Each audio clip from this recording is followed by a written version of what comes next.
really believe Zoe Shum is bridging the gap between fashion and poverty. Knowing that fashion can make you feel great on the outside, she's using it to help women all over the globe feel important on the inside. That's how her business, For All Humanity, was born. What our mission is to use apparel to alleviate poverty around the world. I really believe that fashion can be a real source of good. For All Humanity is a fair trade apparel line that works with artisans in Uganda, Ethiopia, India, Thailand, and Peru to create handmade clothing and accessories that are sold online and in boutiques here in the United States.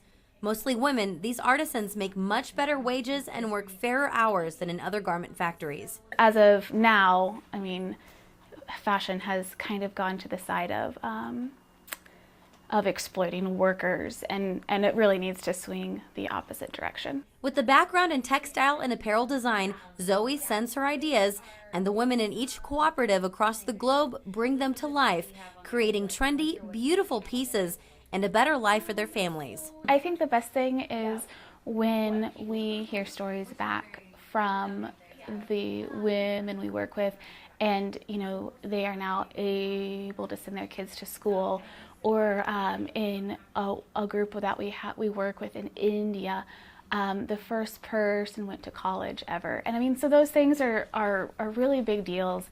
It's amazing to see that, but at the same time, it's something that should be the standard. It shouldn't be the exception. For All Humanity now employs almost 500 artisans worldwide and continues to grow. If someone could just buy one or two things fair trade, it really does make a big difference. Sarah Plake, 13 News.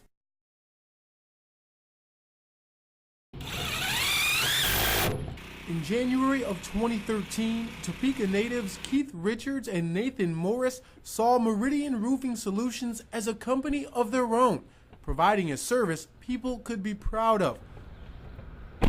14 months later, it has turned into much more than that. You put your 5-year projections together and you put all that stuff, and there's no way we could have even imagined, putting something like this together to grow this quickly and the way things have went so far. That growth has contributed to Meridian doubling their initial sales goals and going from a staff of just 2 to more than a dozen. Richards and Morris say the success could be due to their thorough approach with their customers. We walk them through our entire process from start to finish. We want to make sure that they feel comfortable from the time that we first speak with them about their project to when it's over. Communication really is key. That level of service has allowed Meridian to work with area organizations such as the USD 501 Topeka Public Schools District, Prairie Band Casino, and Stormont Vale Healthcare. It's a huge risk. We're a new company. And for a customer to say, yeah, I want you guys, or for our employee to say, yeah, I want to come work for you, that's just, it's indescribable. Covering rooftops throughout Northeast Kansas may be Meridian's specialty, but it's not their only priority. For the community to support us, we've got to support the community. For those customers to have trust in us, they've really got to see us out there and doing those things, and that's kind of the basis for what we want to do with this company. And it's really nice to be recognized and just to be honored for the effort that we've put forth. As a student at the University of Kansas, Britta McKee thought she'd get her degree in interior design, but when she signed up for Metals 101 to satisfy a course requirement, her path changed.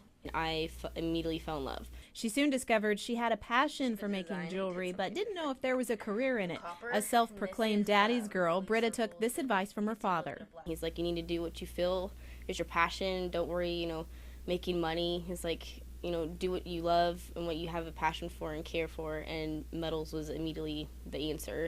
After graduating with a Bachelor of Fine Arts in metalsmithing jewelry, Britta continued to sketch designs. Her husband built her a workbench and helped get her studio started so that she could continue to create pieces, which is an expensive and time-consuming task. But Britta knew this was more than a hobby. She made it her business, Tobias Designs. By doing little shows, I researched a lot of galleries and local boutiques and shops around and sent them emails. I'm like, hey, this is my website, this is what I do.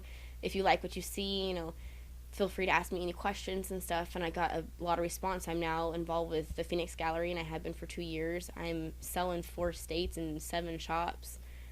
So I'm getting out there, and I just got accepted into a art gallery that's really big in Lincoln, Nebraska. She's been published in newspapers, magazines, a book, earned awards. Perhaps one of her biggest honors is being chosen as one of only 5 artists to create items from old pieces of the Kansas State House salvaged during renovation. It's the old copper from the dome from our State House. They gave me a 2-foot by 3-foot piece of it and told me to go at it. And so I did, and I was able to do anything that I wanted to. I don't measure. I like everything organic. I like textures. I incorporate all of that in my pieces, so it's different. So you're not going to find it anywhere. Cufflinks, rings, earrings, and necklaces like this one, shaped out of a piece of history to Britta's own designs. I have such an amazing support, like family, friends, and now fans that I can say. Without them, I don't think I'd be where I am now. It might seem like jewelry is her life, but she's also a wife and mom and works as assistant technology specialist for children's services at TARC. She hopes to combine her passion for jewelry making and helping others by sponsoring more events for TARC and teaching a jewelry making class for individuals with disabilities. We are so gifted. I'm gifted to be able to walk. I'm gifted to be able to have 2 hands, and I'm gifted to be able to use my hands to do what I love with my jewelry, and a lot of them will adapt. Thinking about how far she's already come makes Britta emotional. I'm the baby of 5 in a small town, Osage City. My dad works a lot, and my mom did too, so to be given very limited things, it's nice to kind of have such a big accomplishment. Amanda Lanham, 13 News.